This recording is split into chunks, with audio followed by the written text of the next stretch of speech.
We are in. I had a feeling it was going to be Second Kings again. I don't know if it's just because it's like halfway. I don't know. But this is where we're at. So here we go. All right. Isaiah reassures Hezekiah. As soon as King Hezekiah heard it, he tore his clothes and covered himself with sackcloth and went into the house of the Lord. And he sent Eliakim, who was over the household, and Shebna, the secretary, and the senior priests, covered with sackcloth, to the prophet Isaiah, the son of Amoz. They said to him, Thus says Hezekiah, this day is a day of distress, of rebuke, and of disgrace. Children have come to the point of birth, and there is no strength to bring them forth.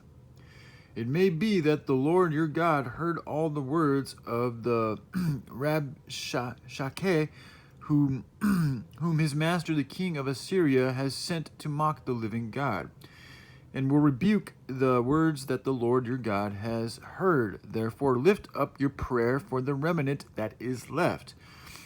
When the servants of the king Hezekiah came to Isaiah, Isaiah said to them, Say to your master, Thus says the Lord, do not be afraid because of the words that you have heard, with which the servant of the king of Assyria have reviled me. Reviled me.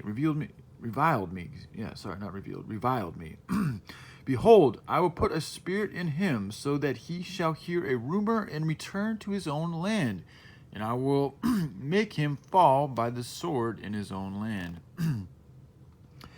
Sennacherib defies the Lord. Sorry if I mispronounced anything. The Rabshakeh,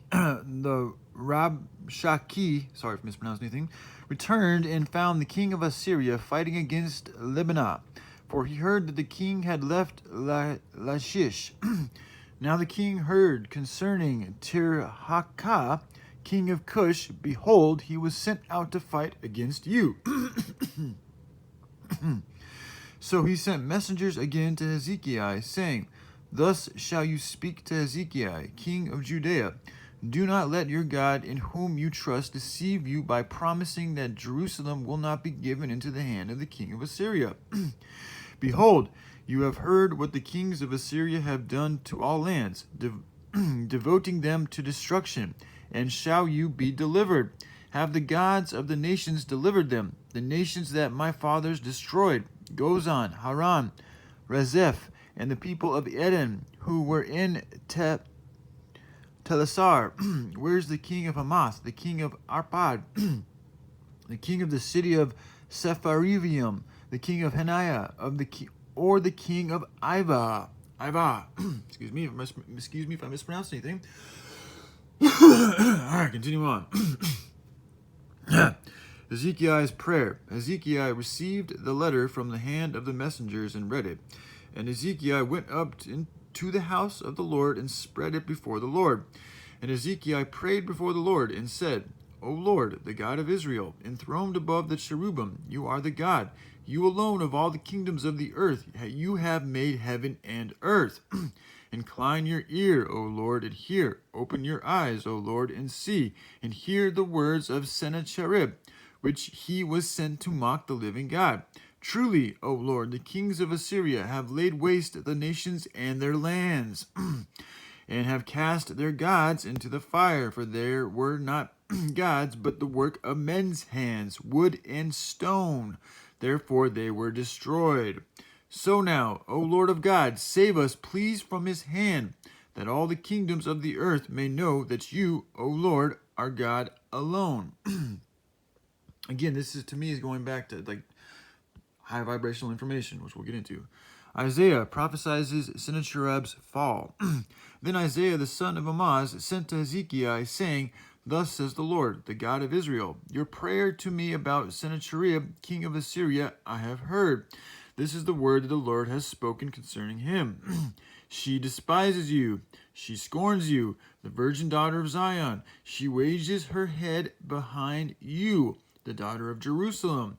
Whom have you mocked and reviled?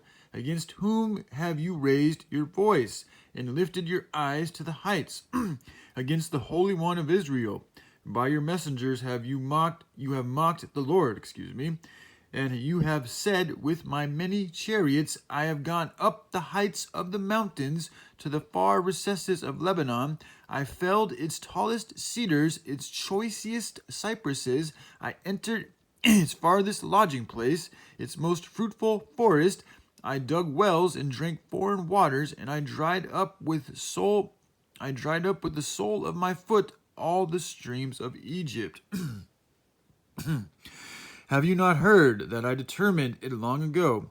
I planned from days of old what now I bring to pass, that you should turn fortified cities into heaps of ruins, while their inhabitants, shorn of strength, are dismayed and confounded, and have become like plants of the field, and like tender grass, like grass on the housetops, blighted before it is grown.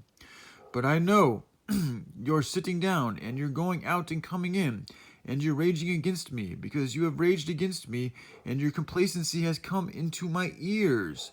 I will put my hook in your nose and my bite in your mouth. I will turn your back on the way by which you came. And this shall be the sign for you. This year eat what grows of itself, and in the second year what springs of the same. Then in the third year sow and reap the plant vineyards and eat their fruit. Wow. This is about. And the surviving remnant of the house of Judea shall again take root downward and bear fruit upward. Interesting. It's almost like vertical garden type stuff. Anyway, moving on.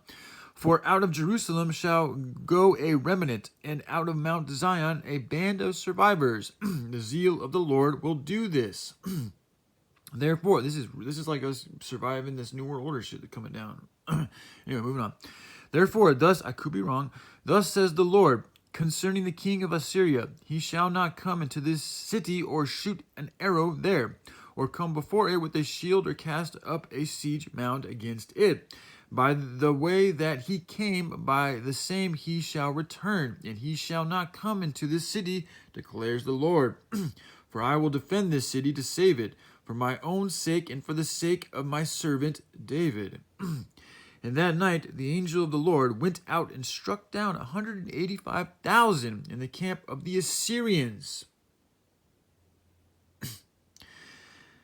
And when people arose early in the morning, behold, these were all dead bodies. Then Sennacherib, king of Assyria, departed and went home and lived in Nineveh. And as he was worshipping in the house of Nisroch, his god, Adramelech and Sharezer, his sons, struck him down with the sword and escaped into the land of Ariat. And Esarhaddon, his son, reigned in his place. Wow. All right, I love you guys. Hope you have a good day.